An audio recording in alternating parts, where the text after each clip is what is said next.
ಚಂದ್ರನನ್ನು ಶಿರದಲ್ಲಿ ಧರಿಸಿದಾತನು, ಚಂದದೂರು ಮಡಿಲಿನಲ್ಲಿ ಮೆರೆಯುತ್ತಿರುವನು, ಹಂಸಾರೋಹಣಗೈವ ಹರನೇತನು, ತೆನೆ ಹಬ್ಬದಿ ಪರಶಿವನು ಹರುಷಗೊಳ್ಳುವನು, ಹಂಸಾರೋಹಣಗೈವ ಹರನೇತನು, ತೆನೆ ಹಬ್ಬದಿ ಪರಶಿವನು ಹರುಷಗೊಳ್ಳುವನು.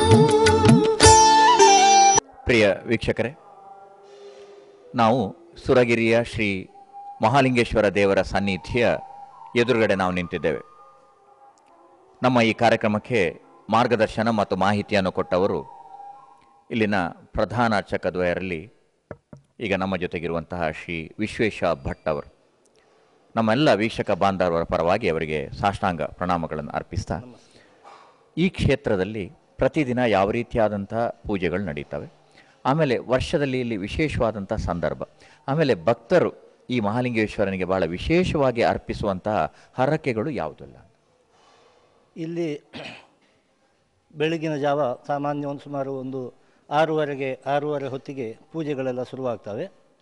6:30 ಹೊತ್ತಿಗೆ ಉಷಕ್ಕಾಲ ಪೂಜೆ, ಹಾಗೆ ನಿರ್ಮಾಲ್ಯ ವಿಸರ್ಜನೆ, ಆಮೇಲೆ ತೀರ್ಥ ಪೂಜೆ, ಅಲಂಕಾರ ಪೂಜೆ, ಆಮೇಲೆ ಮಹಾಪೂಜೆ.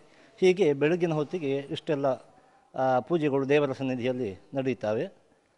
ಮತ್ತು ರಾತ್ರಿ ಹೊತ್ತು ರಾತ್ರಿ ಪೂಜೆ ಸುಮಾರು ಪ್ರತಿ ದಿವಸ ಒಂದು ಸುಮಾರು 7 ಗಂಟೆ ಹೊತ್ತಿಗೆ, 6:30 7 ಗಂಟೆ ಹೊತ್ತಿಗೆ ನಿತ್ಯ ಪೂಜೆಗಳೆಲ್ಲ ರಾತ್ರಿ ಪೂಜೆಗಳು ನಡೀತವೆ. ವಿಶೇಷವಾಗಿ ಸೋಮವಾರ ದಿವಸ ಇಲ್ಲಿ ವಿಶೇಷ ಪೂಜೆಗಳೆಲ್ಲ ನಡೀತವೆ. ಸಾಮಾನ್ಯವಾಗಿ ಎಲ್ಲ ವಾರಗಳಲ್ಲಿ ಎಲ್ಲ ದಿನಗಳಲ್ಲೂ ಕೂಡ ಈ ರೀತಿಯಾಗಿ ಪೂಜೆಗಳು ನಡೀತಾ ಇದ್ದರೆ, ಸೋಮವಾರ ರಾತ್ರಿ ಹೊತ್ತು ವಿಶೇಷವಾಗಿ ಈ ಸುರಗಿರಿ ಯುವಕ ಮಂಡಲದ ವತಿಯಿಂದ ಭಜನಾ ಸೇವೆ ಎಂಬುದಾಗಿ ಒಂದು ವಿಶಿಷ್ಟವಾದಂತಹ ಕಾರ್ಯಕ್ರಮ ಇಲ್ಲಿ ನಡೀತದೆ. ವಿಶೇಷವಾಗಿ ಜಾತ್ರೆಯ ಸಮಯದಲ್ಲಿ ಆ ಜಾತ್ರೆಯ ಪ್ರಕಾರ ಪೂಜೆಗಳೆಲ್ಲ ನಡೀತವೆ. ಜಾತ್ರೆಯ ಸಮಯದಲ್ಲಿ ಯಾವ ರೀತಿ ಪೂಜೆಗಳೆಲ್ಲ ನಡಿಬೇಕು ಆ ರೀತಿಯಲ್ಲಿ 4 ದಿವಸದ ಜಾತ್ರೆ ಇಲ್ಲಿ ನಡೀತದೆ. ಕಟೀಲಿನ ಜಾತ್ರೆ ಮುಗಿದ ಮರುದಿವಸ ಇಲ್ಲಿ ಜಾತ್ರೆ ಶುರುವಾಗ್ತದೆ.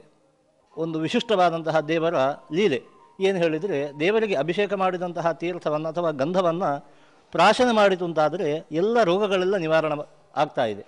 ಅಂತಹ ಸಮಸ್ತ ರೋಗಗಳನ್ನು ಪರಿಹಾರ ಮಾಡುವಂತಹ ಒಂದು ವಿಶಿಷ್ಟವಾದಂತಹ ಶಕ್ತಿ ಶ್ರೀದೇವರ ಆ ಲಿಂಗದ ಉದ್ಭವ ಮೂರ್ತಿಗೆ ಇದೆ. ಇನ್ನು ವಿಶೇಷವಾಗಿ ಅಲಂಕಾರ ಪೂಜೆ, ಇನ್ನು ರಂಗಪೂಜೆ ಎಂಬುದಾಗಿ ಕೂಡ ಇಲ್ಲಿ ನಡೀತಾ ಇದೆ. ಶ್ರೀ ವಿಶ್ವೇಶ ಭಟ್ ಅವರೇ, ತಮ್ಮನ್ನು ನೋಡುವಾಗಲೇ ತಮ್ಮಲ್ಲಿರುವಂಥ ಒಂದು ಕಳೆ, ತಮ್ಮಲ್ಲಿ ಇರ್ತಕ್ಕಂಥ ಒಂದು ವರ್ಚಸ್ಸು ನೋಡುವಾಗಲೇ ಒಂಥರ ಮನಸ್ಸಿಗೆ ಸುಖದ ಅನುಭವ ಮತ್ತು ಒಂದು ಧಾರ್ಮಿಕತೆಯ ಒಂದು ನಿರ್ದಿಷ್ಟವಾದ ಸ್ಪಂದನ ದೊರೆಯುತ್ತದೆ. ತಮ್ಮ ಮನೆತನ ಕೂಡ ಅದೇ ರೀತಿ. ಈ ದೇವಾಲಯ ಸುಮಾರು 150 ವರ್ಷಗಳ ಹಿಂದೆ ಈ ಶಿವಲಿಂಗ ದೇವರಿಲ್ಲಿದ್ದಾರೆ ಅಂತ ಗೊತ್ತಾದದ್ದು ತಮ್ಮ ಮುತ್ತಜ್ಜಿ ಯಮುನಮ್ಮನವರ ಮೂಲಕ. ಆ ಬಳಿಕ ತಮ್ಮ ಪೂರ್ವಾಶ್ರಮದ ತಮ್ಮ ಅಣ್ಣ ಈಗ ಪೇಜಾವರ ಮಠದ ಕಿರಿಯ ಶ್ರೀಪಾದರು ಕೂಡ, ತಮ್ಮ ಮುಖದ ವರ್ಚಸ್ ಕೂಡ ಆ ರೀತಿಯಾಗಿದೆ. ಈ ಒಂದು ಮನೆತನದ ಹಿನ್ನೆಲೆಯಲ್ಲಿ ತಾವು ತರುಣನಾಗಿ ತಮ್ಗೆ ಏನು ಅನಿಸ್ತದೆ ತಮ್ಮ ಜವಾಬ್ದಾರಿಗಳ ಬಗ್ಗೆ? ಇಲ್ಲಿ ಮೊದಲು ನಮ್ಮ ದೊಡ್ಡ ತಂದೆ ಪೂಜೆ ಮಾಡ್ತಾಯಿದ್ರು. ಆವಾಗದಿಂದ ನಾವು ಇಲ್ಲಿ ಚಿಕ್ಕ ಬಾಲಕನಾಗಿದ್ದಾಗ ಆ ಅವಧಿಯಿಂದ ಕೂಡ ಇಲ್ಲಿ ಬಂದು ದೇವರ ಸೇವೆಯನ್ನು ನಾವು ಮಾಡ್ತಾ ಇದ್ದೇವೆ. ಇತ್ತೀಚೆಗೆ ಅದು ನಮ್ಮ ದೊಡ್ಡ ತಂದೆ ಮುಖ್ಯ ಪ್ರಾಣ ಭಟ್ರು ಅಂತ ಇಲ್ಲಿ ದೇವರ ಪೂಜೆಯನ್ನು ಸುಮಾರು ಒಂದು 40-50 ವರ್ಷಗಳ ಅನುಚಾನವಾಗಿ 40-50 ವರ್ಷಗಳಿಂದ ಪೂಜೆ ಮಾಡ್ತಾಯಿದ್ರು. ಅವರಿಗೆ ತಮ್ಮ ಪ್ರಾಯದ ಅವಸ್ಥೆಯಲ್ಲಿ ತಮಗೆ ಪೂಜೆ ಮಾಡಲಿಕ್ಕೆ ಆಗ್ತಾ ಇಲ್ಲ ಎಂಬುದಾಗಿ ಹೇಳಿದ್ರಿಂದ ಸುಮಾರು ಒಂದು 4 ವರ್ಷ ಹತ್ತೂರು ಬೈಲುಡುಪುರು ಇಲ್ಲಿ ಬಂದು ಪೂಜೆ ಮಾಡ್ತಾಯಿದ್ರು. ಆಮೇಲೆ ನಾವು ಆ ಪರ್ಯಾಯದ ಅವಧಿಯಲ್ಲಿ ಉಡುಪಿ ಪೇಜಾವರ ಮಠದ ಪರ್ಯಾಯ ನಡೀತಾ ಇತ್ತು. ಆ ಸಂದರ್ಭದಲ್ಲಿ ಬರಲಿಕ್ಕೆ ಆಗದೇ ಇದ್ದಂತಹ ಸಂದರ್ಭದಲ್ಲಿ ಹತ್ತೂರು ಬೈಲುಡುಪುರು ಕೆಲವು ಸಮಯ ಇಲ್ಲಿ ಪೂಜೆ ಮಾಡಿದರು. ಆಮೇಲೆ ನಾವು ಮತ್ತೆ ಪುನಃ ಬಂದು ಇಲ್ಲಿ ಪೂಜೆಯನ್ನು ನಾವು ಆರಂಭಿಸಿದ್ದೇವೆ. ಈ ಪೂಜಾ ಆರಂಭ ನಮಗೆ ಸಿಕ್ಕಿದ್ದರಿಂದಾಗಿ ನಮಗೆ ಯಾಕೆ ಹೇಳಿದರೆ, ನಮಗೆ ನಮ್ಮ ಮುತ್ತಜ್ಜಿಗೆ ಸಿಕ್ಕಿದಂತಹ ದೇವರು, ಆದ್ದರಿಂದಾಗಿ ನಮಗೆ ದೇವರ ಪೂಜೆಯನ್ನು ಮಾಡಬೇಕು ಎಂಬಂತಹ ಒಂದು ದೇವರ ಪೂಜೆಯನ್ನು ಮಾಡ್ತಾ ಇದ್ದೇನೆ ಎಂಬಂತಹ ಒಂದು ಅನುಭವವೇ ನಮಗೆ ಬಹಳ ಒಂದು ಆನಂದವನ್ನು, ನಮ್ಮ ಮನಸ್ಸಿಗೆ ಒಂದು ಆನಂದವನ್ನು, ಅದೇ ರೀತಿಯಾಗಿ ಹಿತವನ್ನು, ಸಂತೋಷವನ್ನು ನಮಗೆ ಕೊಡ್ತದೆ. ಆತ್ಮೀಯರೇ, ಪ್ರಧಾನ ಅರ್ಚಕರಾದ ಶ್ರೀ ವಿಶ್ವೇಶ ಭಟ್ ಅವರಿಗೆ ನಮ್ಮೆಲ್ಲರ ಪರವಾಗಿ ಕೃತಜ್ಞತೆಗಳನ್ನು ಅರ್ಪಿಸ್ತಾ ಇದ್ದೇವೆ. ನಮಸ್ಕಾರ. ನಮಸ್ಕಾರ.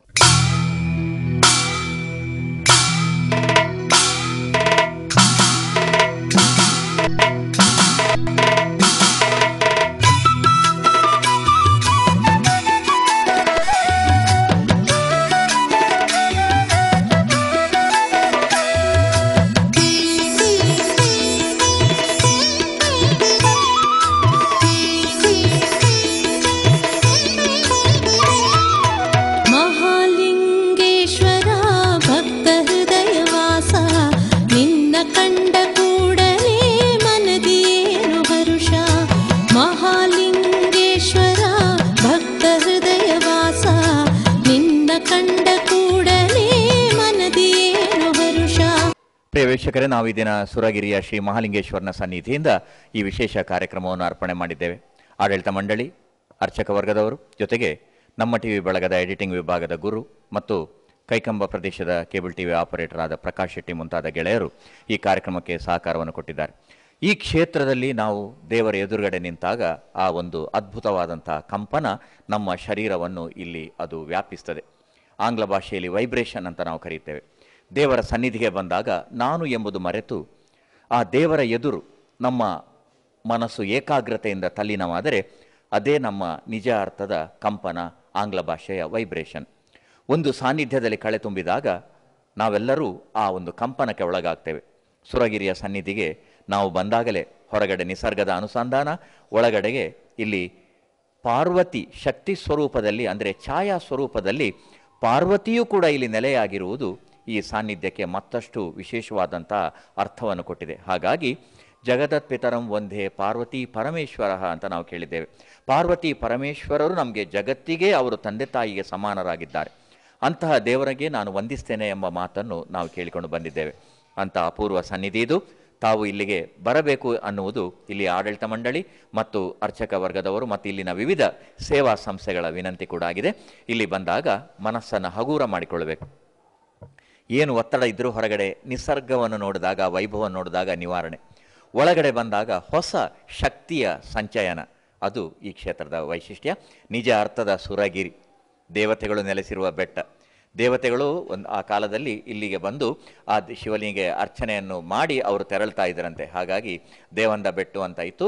ಪೂಜ್ಯ ಪೇಜಾವರ ಸ್ವಾಮಿಗಳ ಚಿಂತನೆಯಿಂದ, ಆಶೀರ್ವಾದದಿಂದ ಸುರಗಿರಿಯಾಗಿ ಪರಿವರ್ತನೆಯಾದಂಥ ನಿಜ ಅರ್ಥದ ಸುರಗಿರಿಯಲ್ಲಿ ಮಹಾಲಿಂಗೇಶ್ವರನ ಸನ್ನಿಧಿಯಿಂದ ನಾವು ಈ ಕಾರ್ಯಕ್ರಮವನ್ನು ಆರತಿಯ ಪ್ರಸಾದದ ಜೊತೆಗೆ ಮುಕ್ತಾಯಗೊಳಿಸ್ತಾ ಇದ್ದೇವೆ.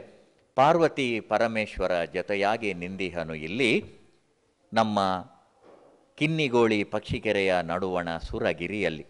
ನಿಜವಾದ ಅರ್ಥದ ಸುರಗಿರಿ ಇದು, ಮಹಾಲಿಂಗೇಶ್ವರ ನೆಲೆಯಾದ ಸನ್ನಿಧಿ ಇದು.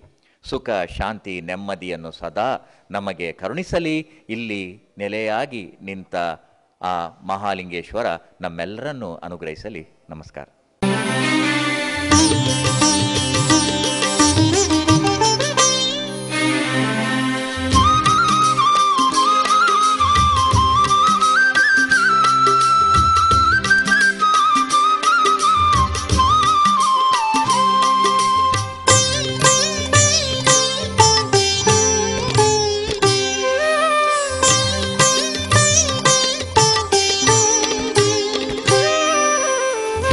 ಪಾಲಿಸು ಪಾಲಿಸು ಮಹಾಲಿಂಗೇಶನೇ, ಪುಣ್ಯ ಪ್ರಸಾದವ ನೀಡೋ ಶಿವನೇ.